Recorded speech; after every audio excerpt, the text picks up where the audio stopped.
Welcome back to Man vs Film. Every now and again I like to watch a sort of chunk of Asian movies that I'll go a period of time without it and then I'll just jump back into it. And it's usually one that kind of kick-start it. I'll watch one, it's tremendous, and it'll put me on this sort of kick of watching a few. Now, I wanted to see The Wailing for the longest time. I've been waiting for it to come out on Blu-ray. It hasn't, it's only on DVD here, and you know, I want Blu-ray. Just, you know, what can I say? I'm kind of complicated that way. But it appeared on Netflix. And I couldn't believe my luck because I've been wanting to see this for the longest time. I love the director's previous work, The Chaser and The Yellow Sea, and I really wanted to see this because it's his first foray into horror movies. Now, the basic story is about this bumbling policeman, and this is one of the things I like about Asian movies. They don't ever make the hero like the best kind of guy. He's bumbling, buffoonish, he's not the best at his job. Sometimes he just doesn't care and does things he shouldn't do.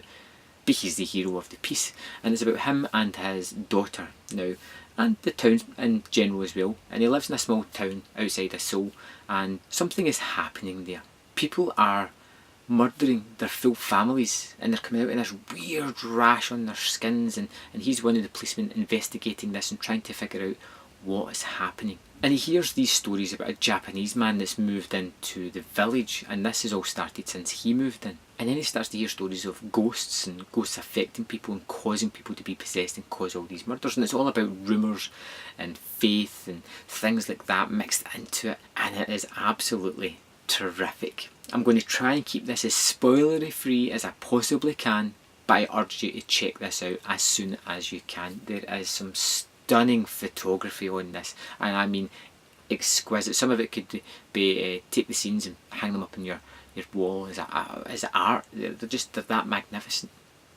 Now, there's a lot of other characters that populate this village that come into play. There's the sort of strange woman who appears every now and again.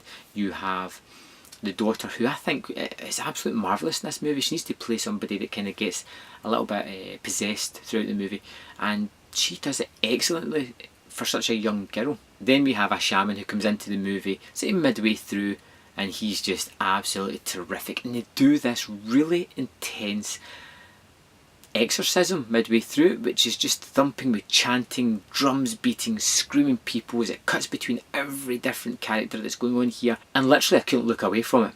I mean, this movie just grabs you by the scruff of the neck and forces you to pay attention to it. As well as the exquisite direction, the unbelievable cinematography, you have this fantastic editing that really convolutes the story a little bit, because the images are telling you one thing and the characters are telling you another. So you get to a scene where you think somebody's explaining everything, and then it'll cut to another actor or another character and you're like, hang on, that kind of changes what they've just said.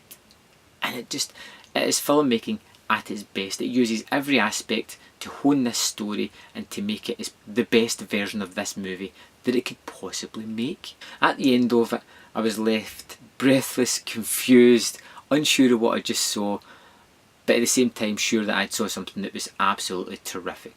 I'm going to go back and watch this again. I need to, because I need to unravel a little bit of the mystery. And even though I thought the ending was clean cut, it really wasn't. It wasn't. If anybody wants to have a discussion about the ending of The Wailing, drop it down in the comment box, because I am there and I'm good to go on this one. I have lots of theories about it. I like The Wailing. I gave it 4.5 out of 5. It's just not quite perfect, but then it could go up on a rewatch.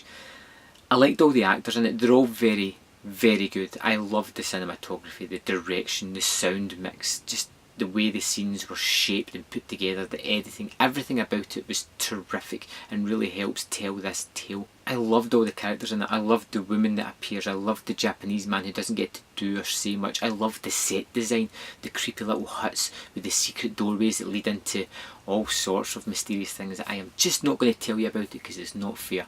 I want you to check this out. I think it's one of the best movies I've seen this year. I am going to be checking it out again. I think it's terrific. I think you're going to really like it. And like I said, get into the comments and let's start talking about the end of this thing. So thanks for watching, and I'll see you next time on Man vs Film.